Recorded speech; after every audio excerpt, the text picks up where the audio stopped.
This is Jonathan Ferguson, the Keeper of Firearms and Artillery at the Royal Armouries Museum in the UK, which houses a collection of thousands of iconic weapons from throughout history. And on this week's episode, we are once more looking at the weapons of Hotdogs, Horseshoes and Handgrenades with some of the game's more rare and peculiar firearms. I have met my nitpicks over this. Without having access to the real gun or the real drawings, this is as good as you're going to do. If you want to see more of Jonathan reacting to the varied arsenal of H3VR, make sure to subscribe, check out the previous episodes we've done on the game, and be sure to let us know in the comments what other games or guns you'd like to see on the show. Right, over to Jonathan and some of the rare weapons of Hotdogs, Horseshoes and Handgrenades.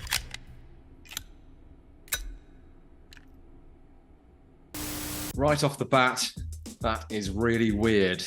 I've always thought, to be fair, that someone should make a 50 Action Express carbine, because it's very much like the black powder rifles of the 19th century in terms of ballistics.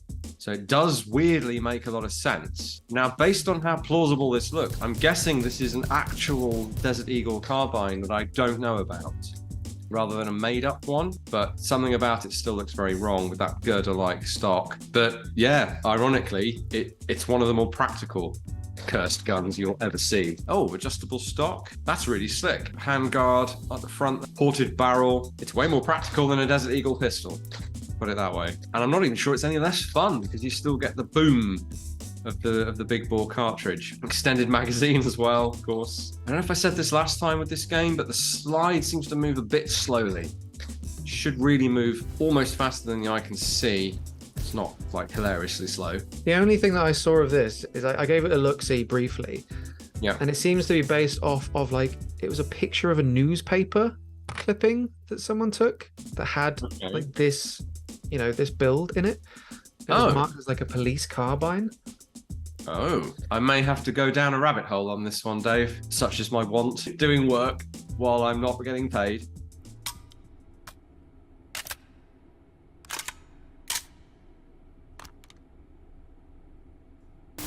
Bushmaster M17. I would very much like one of these. We don't have one. It's a cool, futuristic bullpup, as you can see. AR mags, yep. I'd forgotten about the carry handle being part of the cocking system. I think that's correct. There's no reason why they would get that wrong. Something about that ridged girder-like construction just appeals to me. Simple, lightweight, I think. Bullpups aren't always light. I mean, effects-wise, it's just a 5.56 rifle. Something about that rakish pistol grip. And this is, if you were remaking, or, well, not even remaking, if you were doing a Terminator sequel in the future war, which, of course, we all wish they would do, I would go with this over the bullpup Valmets from the original movies. I think this would be in keeping. It would feel like just a different model that we didn't see. It was the first Australian gun to be added into the game. Fun fact for you. Yeah, I suppose it is.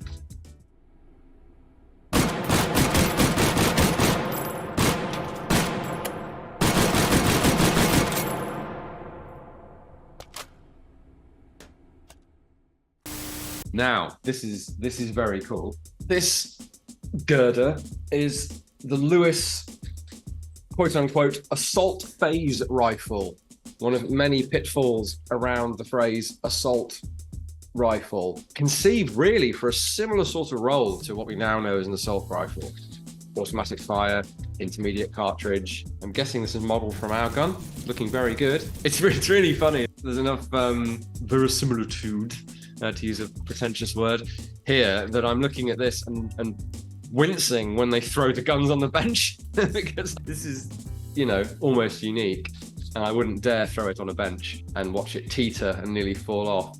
But obviously, this is a real museum object. This is a game. Can you hold up the left side of the buttstock to the camera, please? I can. I'm open to requests. I'm just trying to see if, like, there's similar sort of knocks and scratches and stuff to your one. Because obviously, no, I don't. Oh, hang on. Yeah, there are. There.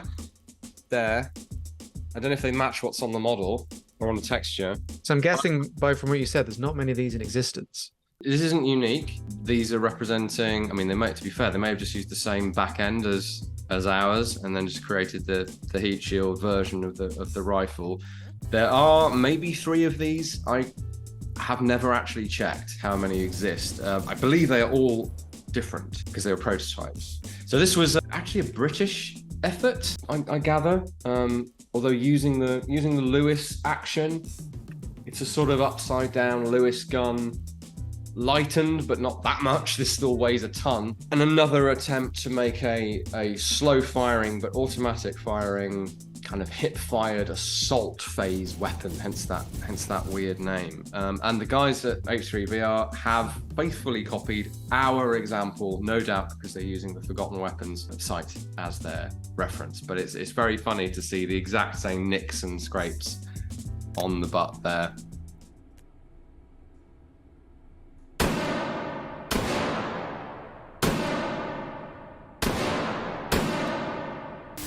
Well, that's weird. Oh, I vaguely remember now.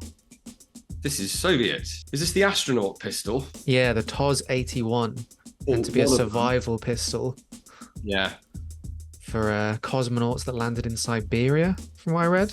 That's correct. Yeah, I wish we had one. Well, I read that only one was made with the serial number 000001. So they have this model having the same serial number. There was another survival pistol that was very similar to this, but this one has a revolver and a bayonet on it as well. Very weird. Very, very sci-fi looking, but of course never intended for use in space. Not to say you couldn't use it in space. I mean, clearly the sentiment here was also to shorten the overall length and preserve barrel length. And so it does have a very rear-mounted cylinder. But because I went with bolt face or breech face, I should say, and the majority of the grasping area, it was very weasel worded because it's the only way to actually rule out everything that people don't say are bullpups and rule in everything that most people agree are bullpups.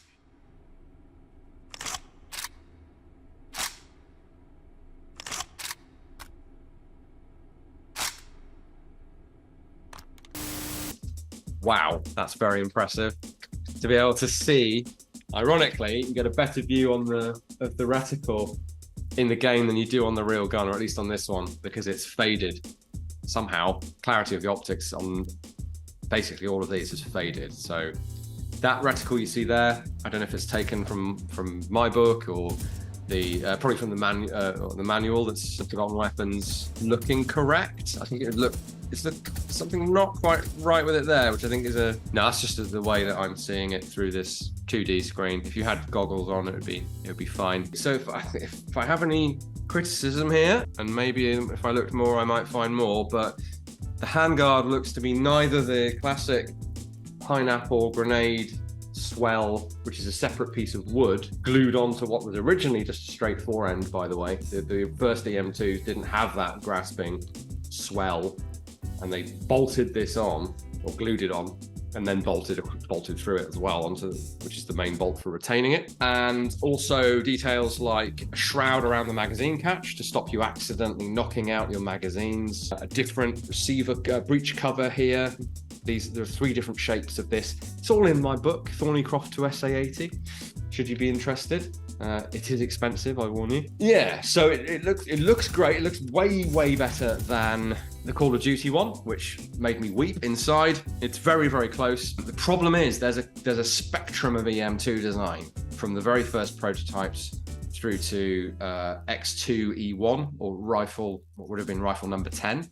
That's the 7.62x51 version. That's the most finished version of it, but it's not in that classic 280 7mm controllable short AK-esque but a bit better intermediate caliber. It's full bore 7.62 because by then we'd given up on our British drive for a reduced power cartridge to keep this thing controllable in automatic fire. I'm going off on a ramble now, but it's just really nice to see the EM2 so well represented. I know the Fallout London guys have got a version as well. World of Guns model in EM2 it has a couple of quirks that aren't quite right. The only way to get it 100% right is to work with us directly and model it off a specific gun so that you get absolutely everything right. But then only I am really going to know the difference. So maybe just the handguard there, it'll be great, in fact. I just went back to look at the handguard, and it does have like the screw in the same place that you have it. I don't know if that's what you're referring to. No, so the thing with, tell you what, let me get one just to show you what I mean, guys, and some free consultancy for H3VR, which I happily give. So over here we have the rounded kind, what some people often call a grenade grip that was added to the original EM2 prototype, of which this is one. And then on this side, we have something much closer to what's in the game. It's kind of more squarish, it's longer, it has more grooves. It's like, no, it doesn't. It's a different shape, basically. Grip bit. So having spent countless hours staring at these things, this is the sort of thing you pick up on. So rifle X2E1, the 7.62mm EM2. This one here, which we, in a parallel universe, might have got adopted as rifle number 10, has an integral, this is all carved as one piece, with these finger grooves, with a sort of swell to it, and with the bolt in from the side like that. And the grooves go all the way up here. The original one is a separate piece of wood glued on, and the grooves stop, hard stop at that line where it's glued on. The handguard in the game is a hybrid of the two. So they've gone for the shape of the X2E1. Maybe they've read that it was what would have been adopted on the service rifle, regardless of the caliber, but they've modeled it like it's a separate piece. And there is no hybrid that I've come across between those two. So an error, but a really minor, understandable one. It's so nearly there, and actually with a couple of tweaks would be absolutely bang on. So great work. Since it's by far, I think, the best one in games, figured we'll give it a little bit of a spotlight.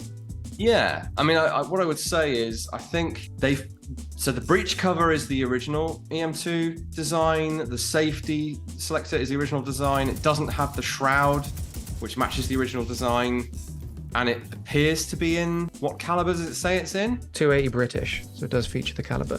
What they've done is gather the reference materials they can find online and come up with, frankly, the best job you could possibly do without modeling an example in hand or taking insane levels of photos of a real one and making that example, or getting the drawings and a load of photo references and creating an idealized rifle number 9. So what I'm getting at is I have my nitpicks over this. Without having access to the real gun or the real drawings, this is as good as you're going to do. And pretty much, I think that's fair to say.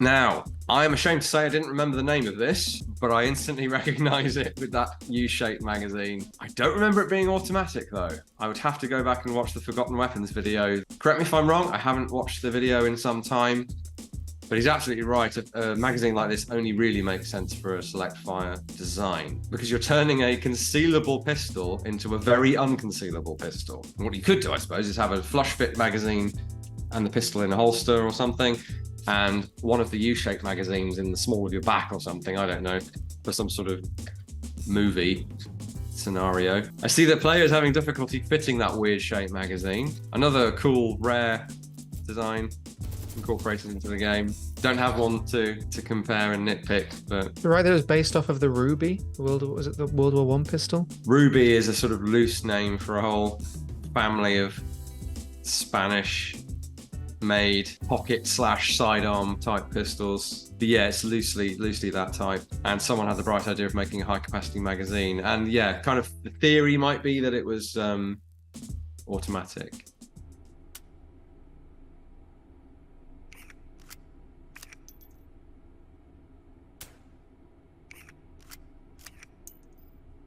I think out of all the weapons in this video, the Welrod's going to be the one that most people are familiar with, but as it's still fairly uncommon, I wanted to feature it because of the way the game handles the baffles. Oh, well, it's so quiet that with my sound turned down, I can't even hear it. That's what it's like in-game, and then every subsequent shot is a little louder as the baffles become a little bit more worn out, and you can replace that whole selection. I see. That's very good, but also weird. And yes, they would get slightly louder each shot in theory, especially after the first shot, as the wipes are penetrated by the bullet. Rule of thumb is about a dozen shots. Like first shot, super quiet, a dozen or so shots, almost as quiet as that. and then it will, well, just generally be a bit louder. Still suppressed, but not as very, very quiet. Now, hard for me to gauge the sound of this sitting here. Having fired a Welrod, it still pops like a sort of hand clap, not a hard hand clap either. And the sound of the bullet hitting the backstop is louder than the pistol, for sure. Now you can suppress an ordinary pistol this quiet now with modern suppressor technology, but you can't make it any quieter than this. That's the beauty and really impressive nature of the Welrod. This is the 32 ACP Welrod. If you see a trigger guard on there, that's the 9mm version, which is substantially larger. Everything about this looks correct. I love the fact that they are paying attention to this thing being super quiet because of its rubber wipes, which the bullet penetrates, affecting a seal around the bullet and keeping the high pressure gases inside for longer, so they leak out under lower pressure, just like letting the air out of a balloon versus popping a balloon. I love the fact they're paying attention to that. Practically speaking, you do not want to be unscrewing the end of your suppressor and somehow dragging out the innards and replacing them. That's an armourer's job to refurbish that pistol for firing purposes. When they created the 9mm Welrod, so this is a Mark II of the 32 ACP Welrod, just to be confusing. The Mark I is the little bolt action one. We actually have that in the collection here as well. Give that into the armory, they would refurbish that with new wipes, clean it as well. You then just screw on for your next mission a suppressor unit. Whereas for the user, the 32 caliber Welrod is almost disposable in that you use it once, you then hand it in and it gets reconditioned, refurbished, rebuilt to be super quiet for the next mission. Not that these were going out regularly for that kind of assassination work. They saw more use dropped to partisans. So Denmark, we know, for example, received a number of them and they were used. Precious little information on their actual use. I imagine some more of that will come out as the 100-year rule lapses on classified stuff. Thanks for watching, guys. Good to return to H3 VR with some less cursed guns, hints of cursedness in there, but I think all based on real stuff, which is really nice. Rare stuff, some stuff we even have, which is really, really good to align those two things, rare firearms and well-made video games. That's what we like. Please do check out the Royal Armouries website, new website, and our various social media outlets, our YouTube channel. But whatever you do, join us here again on GameSpot for more Expert Reacts next week.